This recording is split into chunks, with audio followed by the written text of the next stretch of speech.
Hi, Chapter 8 is compound interest, future value, and present value. When we look at compound interest, we are looking at the interest paid on the initial deposit and on any previous interest payments credited to the account. And so we call that compound interest. Why do we do this? Banks can offer simple interest, but if they did, depositors could increase their interest earnings by withdrawing the money, drawing interest, and redepositing.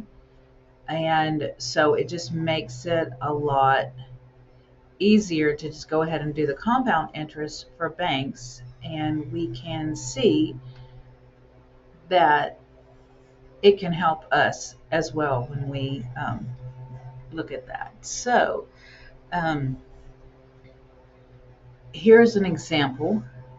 You deposit $300 into an account earning 5% interest compounded annually and leave the account open for 4 years without any future deposits. At the end of the first year, interest will be paid on the $300, so you have more into the account. Okay, so you have a larger dollar amount. So we find that by adding 5% interest, at the end of the second year, 5% interest is paid again. But we're looking at the balance from the second year, not for the first year. So it's a different, we're starting at a different amount, and it's compounding on the interest paid over that period. A formula that we can use for these parts of this for compound value is compound interest is the periodic interest rate, and that would be R divided by N. So it's the ratio divided by the number of periods. If it's compounded monthly, it would be N is equal to 12. So that would be called the periodic interest rate. So if we had an annual interest rate of 4.8% and it's compounded monthly, then the periodic interest rate would be found by taking that 4.8% or the 0.048 divided by the 12 and get the 0.004.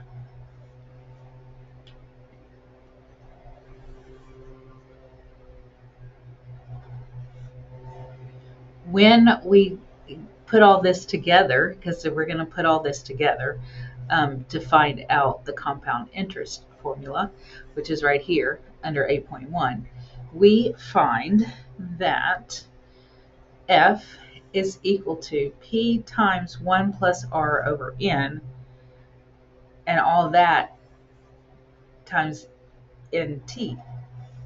So what does that all mean?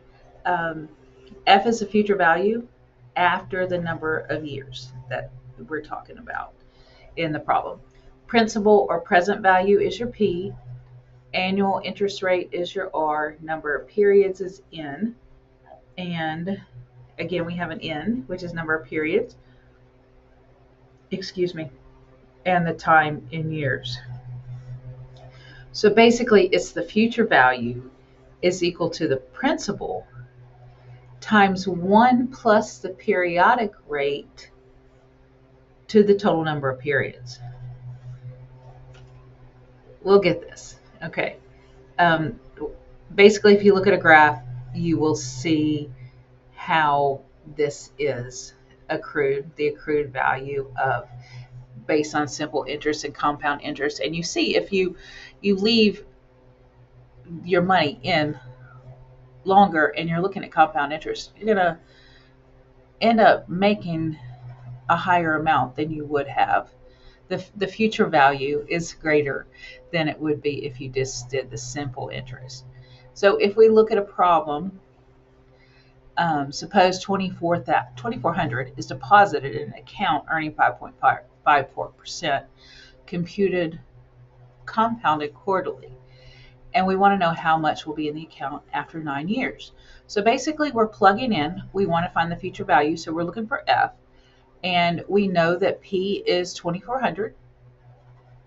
And we want to say 1 plus the rate divided by compounded quarterly. So divided by 4. And then our N times T is 4 times 9. So the more frequently interest is compounded, the faster your account is going to grow. If it was just annually, it would not be as great. And we can look at that. We can do formulas and say, oh, look, this is how much it would be if we calculated on annually or daily.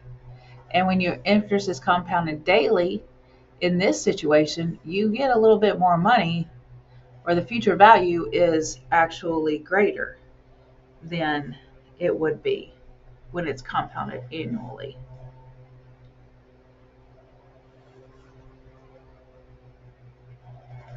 So we look at the annual percentage yield, which is the actual percentage increase in the account over a 1-year period. Banks usually advertise their interest rates in the terms of that APY. When we're looking at the compound interest formula, we see that in a 1-year period, the principal is increased by a factor of this amount right here in your formula. And we know that it needs to equal each other. Okay, so both sides need to equal. And to find that out, we use our handy dandy APY formula, which ends up giving us 1 plus R over N to the nth power minus 1. So we basically have a new formula, some of the same components, but we're looking for the APY, and we're going to look at it quarterly, monthly, and daily. So you can see that you get different rates based on whether it's compounded quarterly, compounded monthly, or compounded daily. And you'll see the average percentage yield, which would be, so you're taking, in this formula, again, remember to look at order of operations. So you're going to say 0.08 divided by 4 first, add 1 to that, and then take it to the 4th power. So you should be able to, on your calculators, you can't, like on the regular calculator on your phone, you will see that it is not going to, if I can find the calculator. I moved stuff around.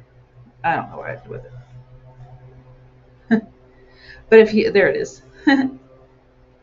So there's different calculators based on what kind of problems you're looking at. In my calculator, I couldn't use the simple one to do the 4th power problems. I had to go to the more scientific one, because it has an automatic, it says x to the y, so you can put, you know, the amount, which I would say 8, and then hit x to the y, and if you put 2, it will give you that answer. Okay, if you know that it's just x to the 2nd power, you could also put in the x squared, or the x to the 2nd power, or the x to the 3rd power, instead of doing the x to the y, and it'll automatically do it as well. But we just want to make sure. Again, I switched from basic, which was this, to the scientific, which is this one. And when we look at logs later, logarithms, you'll be able to use this one as well. So just it makes it easier to work your problems in those cases. Present value, we want to know the present value of your money.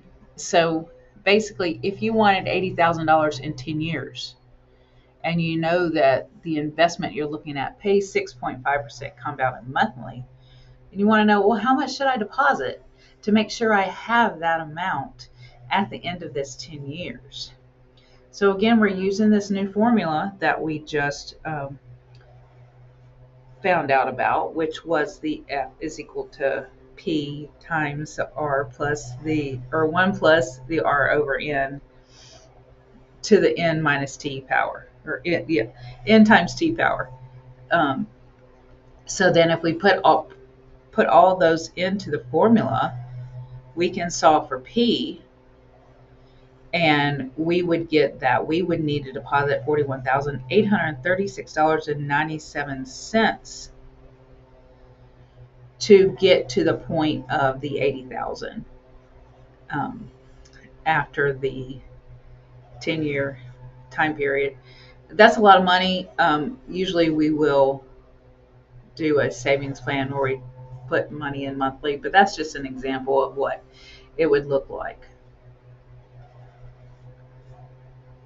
So if we think about the diminishing effect of compounding more frequently, we can look at the annual percentage yield based on how we compound it. So in this example, you've got a quarter, monthly, day, hour, minute, second. You're not usually going to see it that way, but you can see the difference in how much the yield would be based on the length of the period.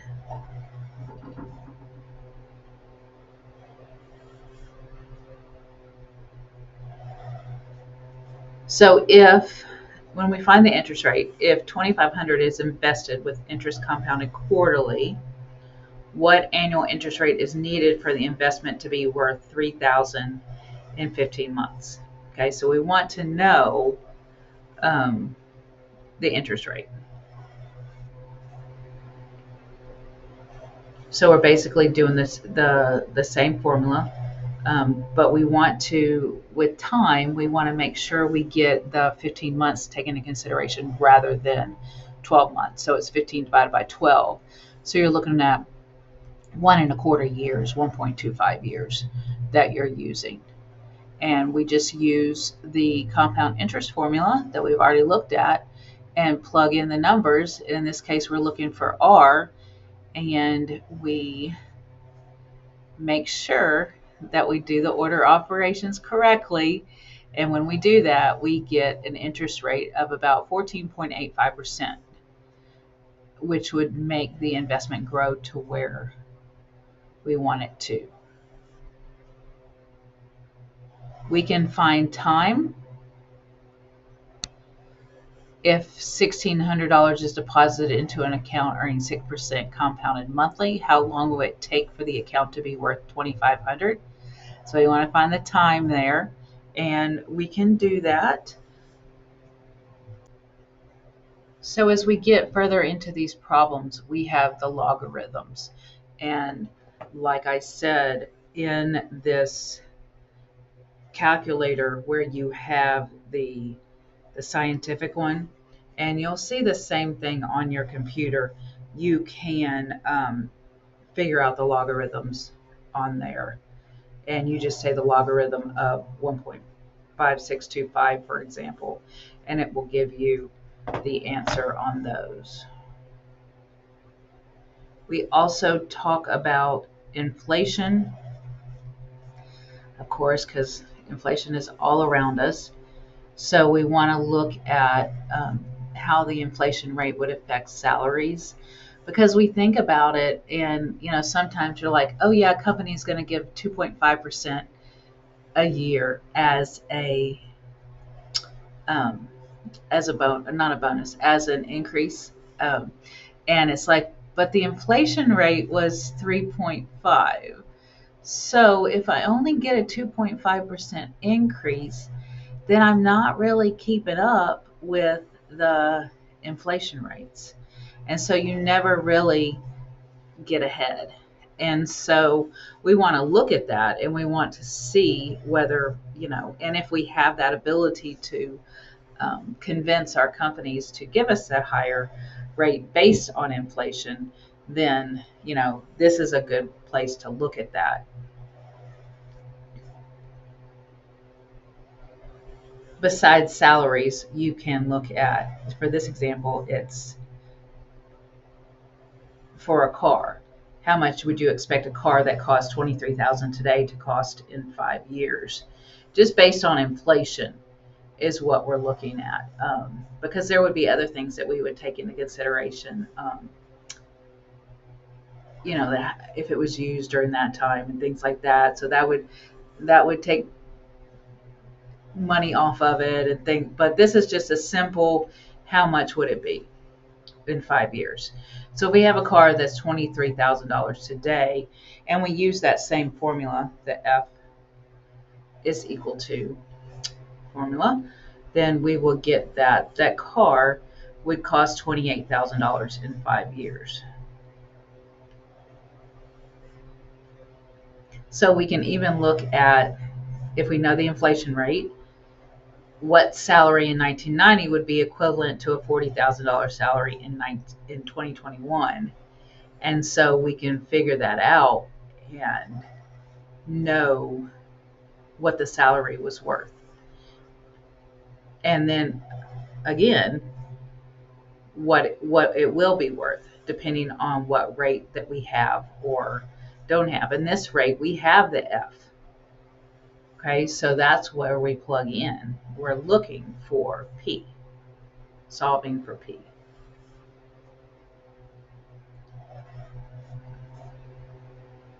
So time value of money, TVM. Interest is being earned on a principal over some period of time. The interest may be compounded or may not be. Several variables of time value of money problems exist. So we can look at lump sum deposits, savings plans, savings withdrawals, and loans. So savings plans, withdrawals, and loans are annuities.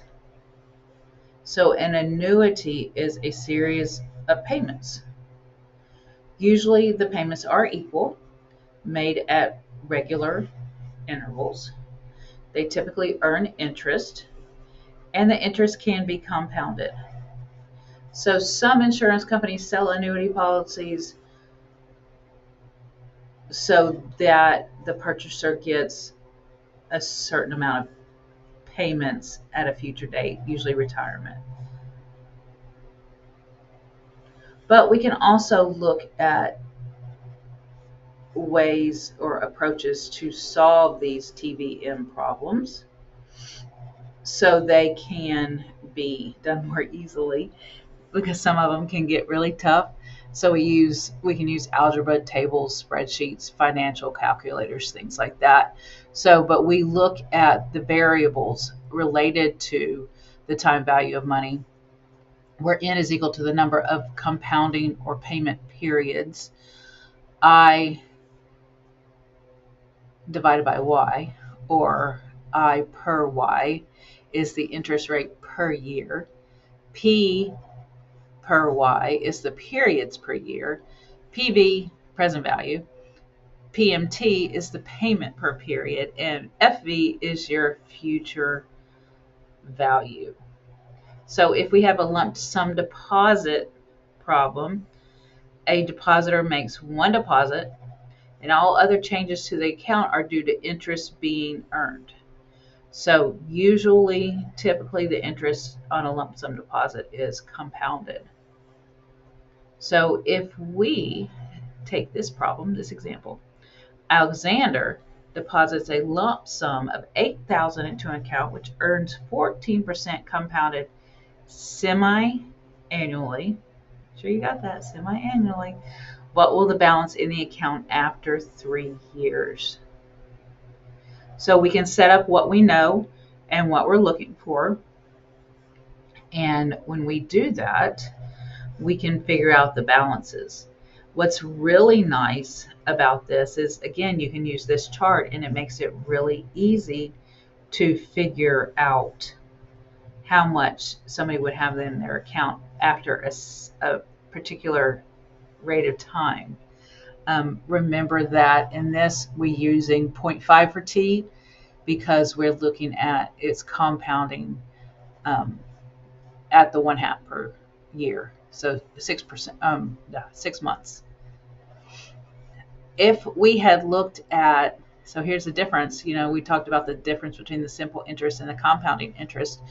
If we had used the simple interest, it would have been $960. The principal would have remained $8,000 during each of the 3 years, and the balance would have been $89.60 after 3 years. But with the compound interest, we are looking at increasing the principal for the following compounding period. So we get a little bit more than that. So just thinking about that when you're looking at investments and savings, annuities. In a savings plan problem, the depositor makes deposits into an account at a regular interval. Interest is typically compounded in a savings plan. So in a savings plan, Monique deposits $80 at the end of each quarter into an account which earns 5% compounded quarterly. We want to know what the balance will the account be after 1 year. So we're compounding it quarterly, so that's 4. We've got 4 periods or 4 quarters, and we can set up the problem based on what we're looking for. We're looking for the future value, and we can set up this problem, and we can find out that at the end of 1 year, she will have $326.05 in the account. So her deposits were an example of ordinary annuity. And in ordinary annuity, payments are made at the end of each compounding period. We also have beginning annuity, where payments are made at the beginning of each compound period. Some other things to look at when we look at the difference between the two. When a savings plan is a beginning annuity, each deposit will earn interest in the month it's deposited, and so the balances will be greater than an ordinary annuity. So let's look at seeing what the difference again would be.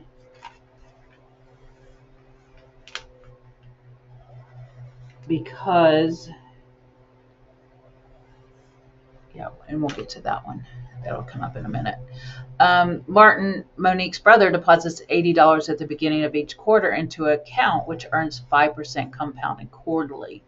What would be the balance in the account after 1 year?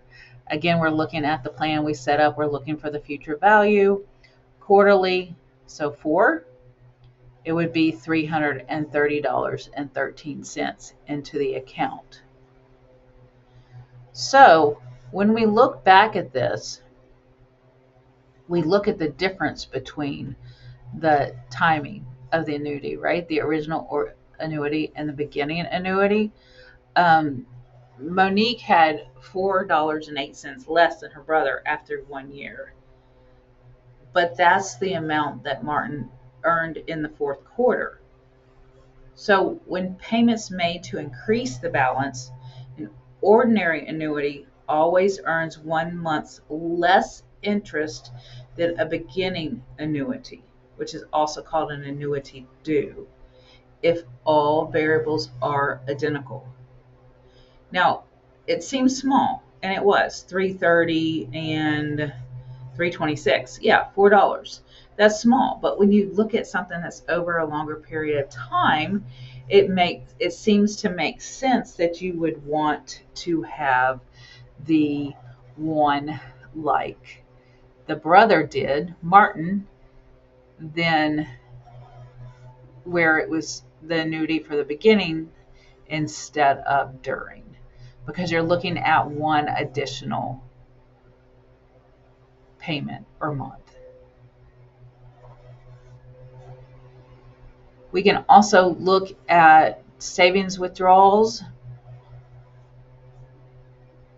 So this is if you made withdrawals from an account on a regular interval.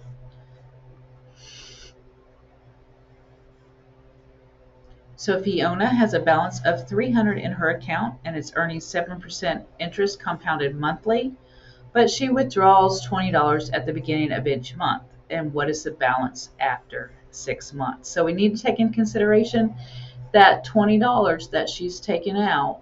So when we look and we set up this chart, we can see that the principal to start with, she had $300. She subtracted 20, so she ended up with $280. So then we use the $280 and we find the interest and the new balance based on that. And every time we need to make sure we're looking at the new balance. We wouldn't want to look at $280 as the amount that we would look at for the principal. We need to take into consideration the 1.63, $1.63 that was added based on the interest. So make sure you're taking that into consideration as well when you do that. Subtract the $20 first from the new balance.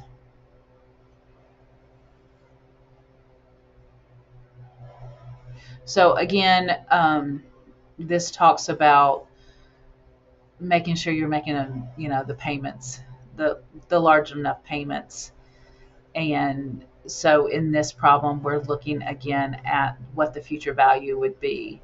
And so we set up this formula or this box again, and we can get the amounts at that point.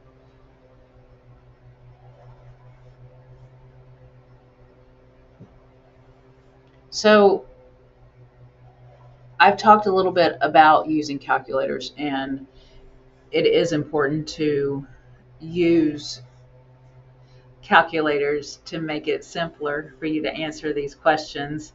And typically the calculators could have a financial mode or a financial application, so use that one. So they do have, some of the calculators have the variables already in, and you can just plug them in and you more easily be able to compute the amount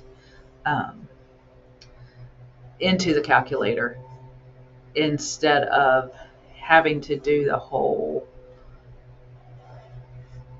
problem like this and writing it all out.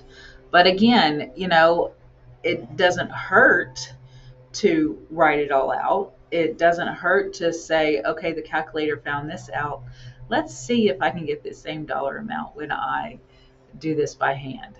Again, it's not something that, you would probably do on a regular basis, but it is something that you could do, especially if you're in a business and you are asked to compute these amounts and you want to double check.